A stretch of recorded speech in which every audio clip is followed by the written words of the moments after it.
저는 30대 후반의 평범한 주부이자 두 아이의 엄마로 사랑하는 남편과 함께 더할 나위 없이 행복한 가정을 꾸려가고 있었습니다. 매일 아침 남편은 출근 전 제 이마에 부드러운 키스를 남겼고 아이들은 저녁이면 아빠 품에 안겨 종알거렸죠. 소소하지만 확실한 행복. 그게 바로 제 인생의 전부이자 가장 큰 축복이라고 굳게 믿으며 하루하루를 살아냈습니다. 남들처럼 다툼이 없었던 것은 아니었지만 저희 부부는 늘 대화로 풀어나갔고 서로를 향한 믿음은 어떤 어려움도 이겨낼 만큼 견고하다고 생각했습니다. 그날 저녁도 여느 때와 다름없이 평화로웠습니다. 아이들은 식탁에 앉아 제잘거렸고 저는 남편이 좋아하는 반찬을 준비하며 흥얼거리고 있었죠. 그때였습니다.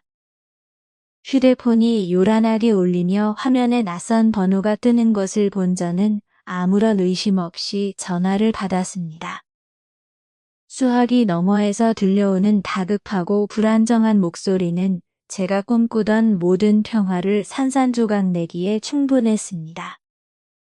남편분 되십니까? 지금 당장 병원 응급실로 오셔야 합니다. 교통사고입니다. 저는 그 한마디에 심장이 쿵 하고 떨어지는 것을 느꼈고 손에 들고 있던 숟가락이 힘없이 바닥으로 떨어졌습니다. 아이들에게 급히 친척 집에 가 있으라고 이르고 정신없이 택시를 잡아 병원으로 향했습니다. 병원에 도착하자마자 눈에 들어온 것은 응급실 특유의 소독약 냄새와 분주하게 움직이는 의료진, 그리고 절규하는 사람들의 모습이었습니다. 저는 숨이 막히는 듯한 불안감에 휩싸여 남편의 이름을 애타게 불렀습니다. 간호사는 저를 보더니 차분하지만 다급한 목소리로 지금 응급수술 중입니다. 자세한 내용은 기다리셔야 합니다. 라고 말해 주었습니다. 제 남편이 수술 중이라는 말에 온몸에 힘이 빠져나가는 것을 느꼈고 그저 텅 빈 의자에 주저앉아 하염없이 눈물만 흘릴 수밖에 없었습니다. 수술실 앞은 마치 시간이 멈춘 듯 고요하면서도 끔찍한 긴장감으로 가득했습니다. 단 몇 분이 몇 시간처럼 길게 느껴졌고 제 머릿속에는 남편과의 행복했던 모든 순간들이 스쳐 지나갔습니다. 어린 아이들을 두고 만약 남편에게 무슨 일이라도 생기면 어쩌나 하는 생각에 숨조차 제대로 쉴 수 없었죠. 창밖은 어느새 어둠이 깔리고 있었고 차가운 병원 복도의 공기가 제 마음을 더욱 얼어붙게 만들었습니다. 그저 간절히 기도하는 것 외에는 제가 할 수 있는 일이 아무것도 없다는 무력감에 저는 완전히 무너져 내렸습니다. 얼마나 시간이 흘렀을까요? 끔찍한 정적 속에서 남편의 휴대폰이 가방 속에서 작게 진동하며 빛을 냈습니다. 처음에는 무시하려 했지만 불규칙적으로 울리는 진동은 저의 신경을 자꾸만 건드렸습니다. 혹시 남편의 회사에서 온 연락일까? 아니면 사고 현장에서의 추가 소식일까 하는 막연한 생각에 저는 조심스럽게 가방을 열어 남편의 휴대폰을 꺼냈습니다. 켜진 화면에는 잠금 상태임에도 불구하고 카카오톡 알림이 선명하게 떠 있었고 발신자의 이름이 제 눈에 들어오는 순간 저의 심장은 잠시 멎는 듯 했습니다. 액정 위에는 믿을 수 없는 이름 석자가 또렷하게 박혀 있었습니다. 수희. 수희는 제가 가장 아끼고 믿었던 제 학창 시절부터 모든 것을 공유했던 20년 지기 절친이었습니다. 그리고 그 아래에는 더욱 충격적인 메시지가 보였습니다. 자기야, 왜 안 와? 오래 걸려. 나 기다리다 지쳐온 순간 저는 제 눈을 의심했습니다. 너무나도 익숙하고 다정한 호칭.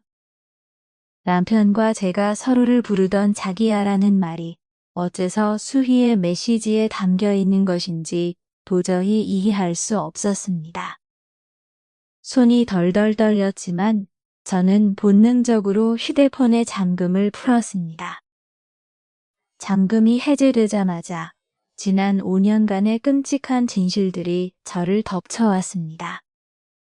수희와 남편이 주고받은 수많은 메시지들이 시간순으로 눈앞에 펼쳐졌습니다.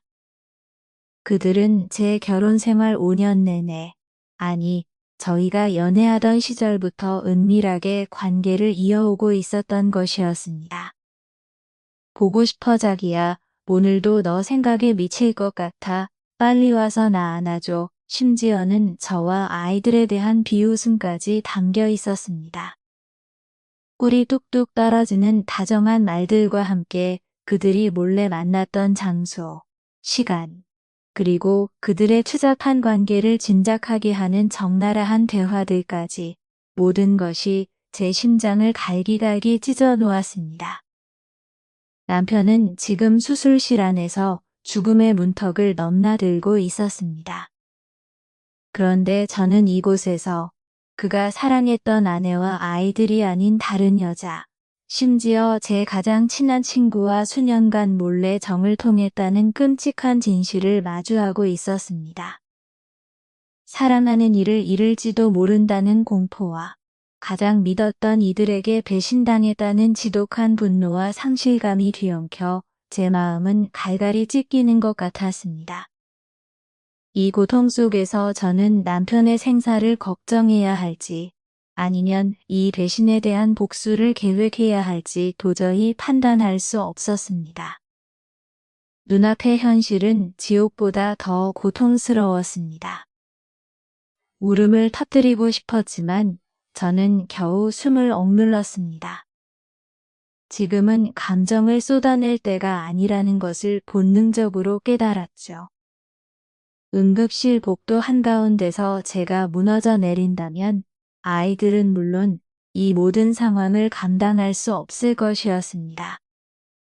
제 남편의 수술은 아직 끝나지 않았고 그가 무사히 살아 돌아와야만 저는 이 지독한 배신의 대가를 치르게 할 수 있을 것이라 생각했습니다. 저는 휴대폰을 꽉 쥐고 제 마음속 깊은 곳에 복수심을 새기며 겉으로는 아무렇지 않은 척 그저 남편의 수술이 무사히 끝나기를 기다리는 아내의 모습을 유지했습니다. 모든 행복이 한순간에 산산조각 났지만 저는 쉽게 무너지지 않을 것입니다. 저는 제 아이들의 엄마이며 이 지옥 같은 현실 속에서 제가 해야 할 일들이 아직 많이 남아있다는 것을 직감했습니다. 다정한 남편이라는 가면 뒤에 숨겨진 추악한 진실, 그리고 가장 믿었던 친구의 배신. 이 모든 것이 마치 거대한 폭풍처럼 저를 덮쳐왔지만 저는 이 폭풍을 헤쳐나가기 위해 오히려 더욱 강해져야만 했습니다. 지금은 오직 기다림의 시간이었지만 시간이 끝나면 저는 이전과는 전혀 다른 모습으로 이 잔혹한 현실에 맞서 싸울 준비를 하고 있었습니다. 병원 복도에 길게 늘어선 의자 중 한 곳에 앉아 저는 차가운 스마트폰 화면을 응시하며 숨죽이고 있었습니다. 차가운 유리창 밖으로는 어둠이 내려앉고 도시의 불빛들이 저 멀리 반짝였지만 제 마음속은 그 어떤 빛도 찾아볼 수 없는 깊은 암흑으로 가득했습니다. 수많은 생각들이 머릿속을 스치고 지나갔지만 저는 섣부르게 어떤 행동도 할 수 없었습니다. 그저 제 아들을 돌보는 것에 집중하며 동시에 모든 증거들을 철저하게 모으는 데 몰두할 뿐이었습니다.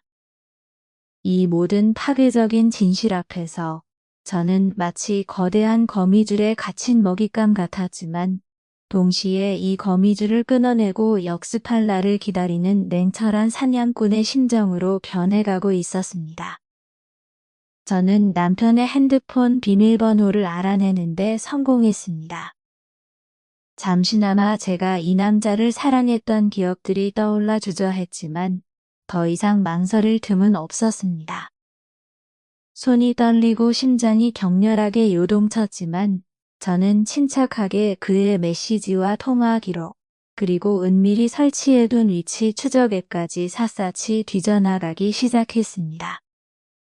그가 말했던 거짓말들, 제가 믿었던 신뢰들이 산산이 부서지는 순간마다 제 안에서는 뜨거운 분노가 치밀어 올랐지만 저는 눈물 한 방울 흘릴 수 없었습니다. 복수의 칼날을 갈기 위해서는 지금 이 순간조차 감정에 휩쓸려서는 안 된다는 것을 본능적으로 깨달았기 때문입니다. 그들의 대화는 마치 한 편의 추억한 드라마처럼 제 눈앞에 펼쳐졌습니다. 서로에게 던지는 애칭, 다정하게 주고받는 미러, 그리고 상상조차 하기 싫은 은밀한 만남의 계획들. 특히 조빠라는 호칭은 제 가슴을 갈기갈기 찢어놓는 날카로운 칼날 같았습니다. 가장 믿었던 친구가 제게 건넨 온갖 위로의 말들이 사실은 저를 비웃는 조롱이었음을 깨달았을 때 저는 인간의 잔혹함에 몸서리쳤습니다. 제 결혼 생활의 모든 것이 거짓으로 덧칠되어 있었고 저는 그들의 잔인한 연극 속에서 아무것도 모른 채 바보처럼 웃고 있었던 꼭두각시에 불과했습니다. 제 아들은 아직 잠들어 있었습니다. 작은 숨소리가 들려올 때마다 제 마음은 갈기갈기 찢어지는 듯 아팠지만 저는 그 아픔 속에서 오히려 더 큰 힘을 발견했습니다. 아이들을 지켜야 한다는 강한 책임감은 저를 무너지지 않게 지탱해주는 유일한 버팀목이었습니다. 이 모든 진실을 밝혀내고 저와 제 아이들에게 고통을 안겨준 자들에게 합당한 대가를 치르게 할 것입니다. 저는 이제 더 이상 과거에 순진하고 나약한 제가 아니었습니다. 저는 살아남기 위해 그리고 제 아이들을 지키기 위해 기꺼이 지옥 속으로 뛰어들 준비가 되어 있었습니다. 몇 날 밤낮을 잠 못 이루며 저는 증거 수집에 몰두했습니다. 남편의 통화 녹음 파일, 주고받은 메시지 캡처하면 심지어 그들의 미래 장소와 시간까지 상세히 기록했습니다. 눈으로 직접 확인하고 귀로 직접 들으며 저는 그들의 추악한 실체를 낱낱이 파헤쳤습니다. 증거가 쌓여갈수록 제 분노는 더욱 차갑고 날카롭게 벼려졌고 복수의 계획은 더욱 치밀해져 갔습니다. 마치 거미가 먹이를 사냥하기 위해 끈질기게 그물을 치는 것처럼 저는 저의 모든 것을 걸고 그들을 올감할 함정을 완벽하게 준비해 나가고 있었습니다. 저는 조용히 변호사를 찾아갔습니다. 이미 모든 상황을 정리한 증거 자료들을 테이블 위에 펼쳐놓으며 저는 담담하게 그동안 제가 겪었던 모든 일들을 설명했습니다. 제 목소리는 떨리지 않았고 제 눈빛은 흔들리지 않았습니다. 변호사는 심각한 표정으로 제 이야기를 듣고 준비된 자료들을 꼼꼼히 검토했습니다. 그의 얼굴에는 놀라움과 함께 착잡함이 스쳐 지나가는 듯했지만 저는 이미 감정에서 벗어나 이성적으로 모든 상황을 통제하고 있었습니다. 이제는 더 이상 숨죽여 울거나 고통스러워할 제가 아니었습니다. 변호사는 예상보다 훨씬 더 심각한 상황이라며 혀를 내둘렀습니다. 하지만 저는 이미 모든 최악의 시나리오를 머릿속으로 그려본 뒤였기에 그의 반응에도 동요하지 않았습니다. 오히려 차분하게 앞으로의 법적 절차와 제가 취해야 할 행동들에 대해 자세히 물었습니다. 이혼 소송과 함께 위자료 청구, 그리고 양육권 문제까지 복잡한 과정들을 하나하나 짚어가며 저는 최선의 결과를 얻기 위한 전략을 세웠습니다. 이제 저에게 중요한 것은 감정이 아니라 오직 냉철한 계산과 철저한 계획뿐이었습니다. 저는 남편과 친구에게 그 어떤 내색도 하지 않았습니다. 마치 아무것도 모르는 것처럼 평소와 다름없는 일상을 연기했습니다. 그들의 위선적인 태도와 능글맞은 웃음이 저를 역겹게 했지만 저는 철저히 가면을 쓰고 그들을 속였습니다. 그들은 제가 여전히 자신들의 손바닥 안에 있는 줄로 착각하고 있었을 것입니다. 하지만 그들의 눈에는 보이지 않는 곳에서 저는 서서히 제 칼날을 갈고 있었습니다. 곧 그들은 자신들의 모든 것을 잃게 될 것이라는 사실조차 알지 못한 채 저의 완벽한 복수극의 희생양이 될 준비를 하고 있었던 것입니다. 매일 밤 아들이 잠든 것을 확인한 후 저는 혼자만의 시간을 가졌습니다. 컴퓨터 앞에 앉아 법률 관련 자료들을 찾아보고 비슷한 사례들을 분석하며 제가 가야 할 길을 더욱 명확히 다졌습니다. 가끔은 너무나도 큰 고통에 숨이 막힐 것 같았지만 그럴 때마다 저는 제 아들의 얼굴을 떠올렸습니다. 그 작은 얼굴에 담긴 순수함과 미래를 지켜내기 위해서라면 어떤 고통도 견뎌낼 수 있었습니다. 저는 마치 밤중에 조용히 사냥을 준비하는 맹수처럼 다음 단계를 위한 철저한 준비를 멈추지 않았습니다. 며칠 후 남편은 평소와 다름없이 저녁 식사를 하고 소파에 앉아 텔레비전을 보고 있었습니다. 저는 그에게 다가가 조용히 말을 건넸습니다. 할 얘기가 있어요. 제 목소리는 놀랍도록 차분했지만 제 안에서는 거대한 폭풍이 몰아치고 있었습니다. 그는 여전히 저를 하찮게 여기는 듯 귀찮다는 듯이 저를 쳐다보았습니다. 그의 무심한 시선 속에서 저는 마지막으로 그에게 평범한 아내의 미소를 보냈습니다. 그것은 마치 폭풍 전의 고요함처럼 모든 것을 삼켜버릴 냉혹한 전조였습니다. 저는 그의 앞에 이혼 소송 서류와 그동안 모았던 모든 증거 자료를 조용히 내려놓았습니다. 수많은 메시지 캡처 화면, 통화 녹음 파일, 위치 추적 기록들, 그리고 친구와 그가 함께 찍힌 사진까지. 그가 저의 얼굴을 보며 무슨 소리야? 라고 되묻는 순간 그의 얼굴에서 평정심이 사라지고 당황한 기색이 역력해졌습니다. 이게 무슨 뜻인지는 당신이 더 잘 알 텐데요. 제 입에서 나온 말은 얼음장처럼 차가웠고 제 표정은 흔들림 없이 그를 똑바로 응시하고 있었습니다. 그의 눈에는 공포와 경악이 뒤섞여 피어올랐습니다. 그의 얼굴이 새하얗게 질리고 입술이 파르르 떨리는 것을 저는 똑똑히 보았습니다. 마치 차가운 물을 뒤집어 쓴 것처럼 그는 온몸을 떨기 시작했습니다. 말도 안 돼. 이게 다 뭐야? 내가 감히 이런 짓을 벌여? 그는 충격과 분노로 뒤섞인 목소리로 저에게 소리쳤습니다. 하지만 저는 눈 하나 깜빡하지 않았습니다. 저는 더 이상 그에게 어떤 연민도 느끼지 않았습니다.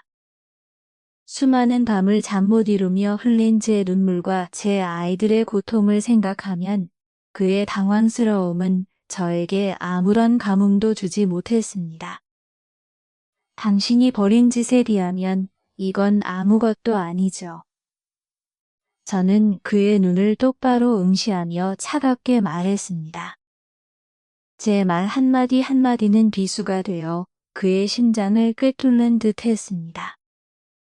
그는 자리에서 벌떡 일어나더니 제 멱살을 잡으려 달려들었습니다.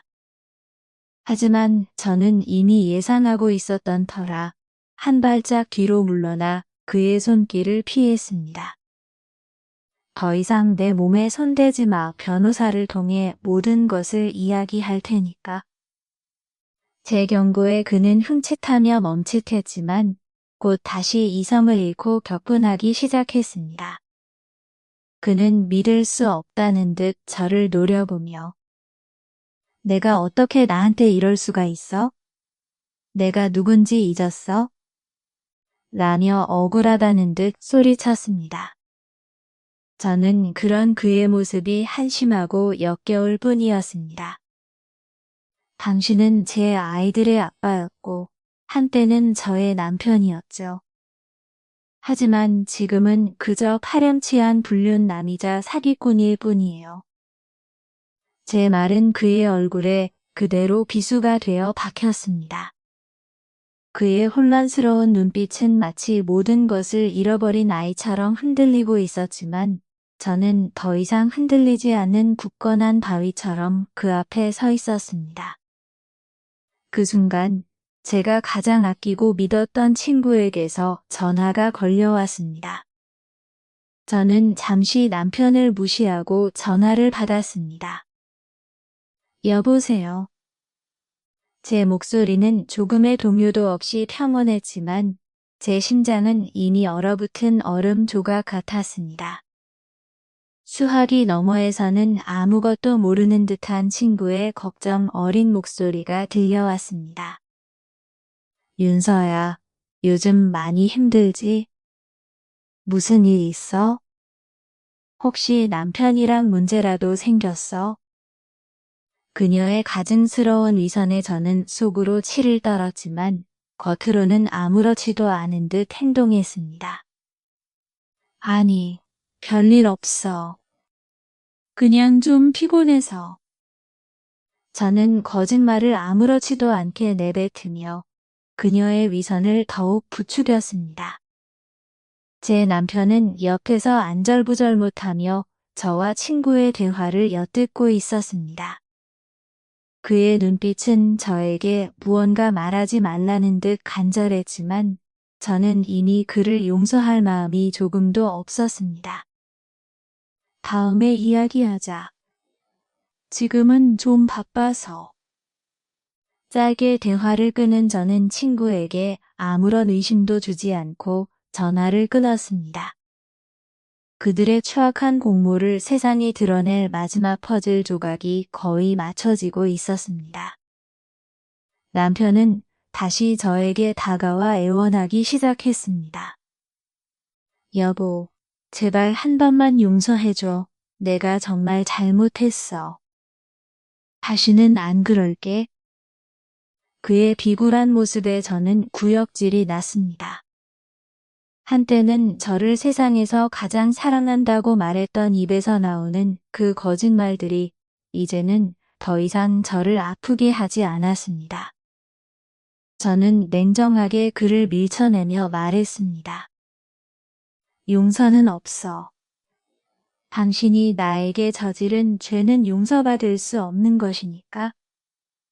제 단호한 한마디에 그는 만연자실한 표정으로 주저앉았습니다. 만연자실한 채 주저앉은 남편의 모습은 더 이상 저의 감정을 흔들지 못했습니다. 저의 마음은 굳건했고 계획은 마지막 단계에 접어들고 있었습니다. 저는 차분하게 휴대폰을 들어 친구에게 문자를 보냈습니다. 오랜만에 셋이서 저녁 식사라도 할까? 마지막으로 할 이야기가 있어?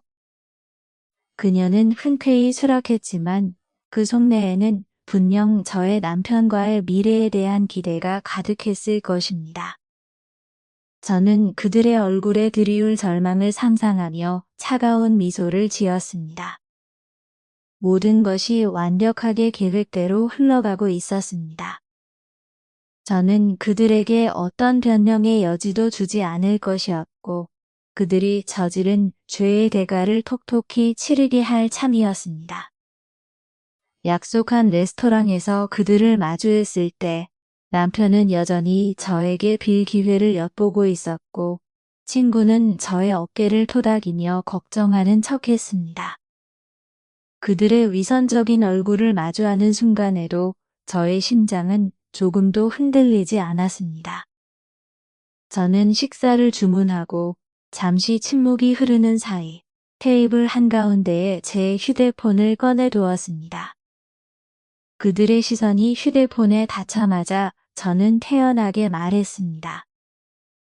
그동안 당신들이 나 몰래 무슨 짓을 했는지 이제 모든 사람들에게 알려줄 시간이야. 제 한마디에 남편과 친구의 얼굴은 순식간에 새하얗게 질렸습니다. 그들의 동공은 불안하게 흔들렸고 서로를 힐끗거리며 눈치를 보기 시작했습니다.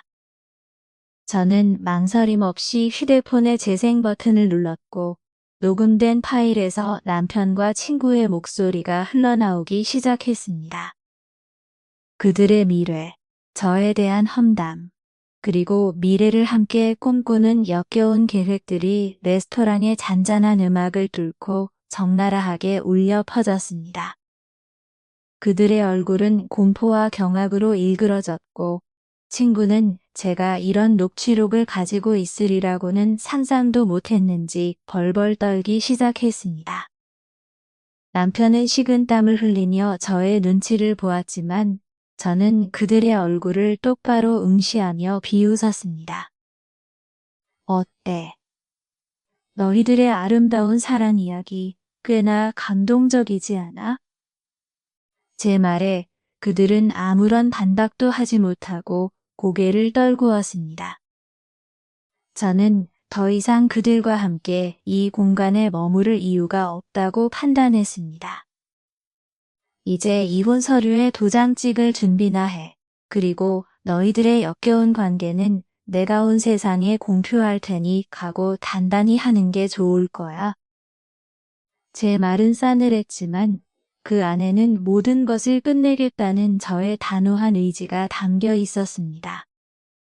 남편은 제 팔을 붙잡으려 했지만 저는 차갑게 뿌리치며 자리에서 일어났습니다. 친구는 테이블에 엎드려 울기 시작했고 그들의 추악한 진실은 그날 밤 레스토랑의 다른 손님들에게까지 웅성거림으로 전해지기 시작했습니다. 그렇게 저의 삶은 지독한 배신의 굴레에서 벗어나 새로운 막을 올렸습니다. 저는 이혼 소송에서 승소하며 남편의 모든 위자료를 받아냈고 그들의 추악한 관계는 언론을 통해 세상에 공개되어 둘 모두 사회적으로 매장되었습니다. 친구는 직장을 잃고 모든 인간관계를 잃었으며 남편은 결국 사업마저 망해서 재기불능의 상태가 되었습니다.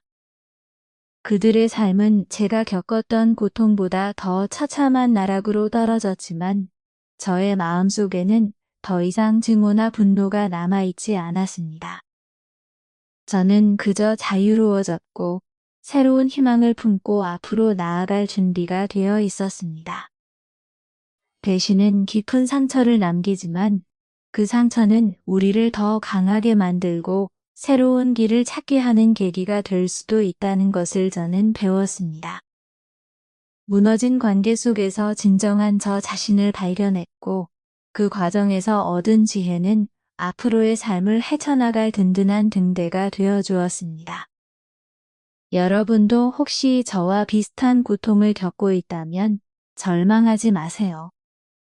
어둠 속에서도 한 줄기 빛은 반드시 존재하며 그 빛을 따라 나아가다 보면 더 밝고 아름다운 내일을 맞이할 수 있을 것입니다.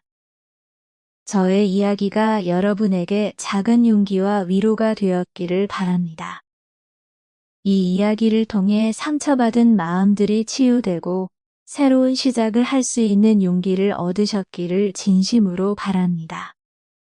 저의 이야기가 좋으셨다면 구독과 좋아요, 그리고 알림 설정을 잊지 마세요. 여러분의 따뜻한 댓글은 저에게 큰 힘이 됩니다. 다음번에는 더 흥미롭고 감동적인 이야기로 다시 찾아뵙겠습니다. 그때까지 모두 평안하세요. 감사합니다.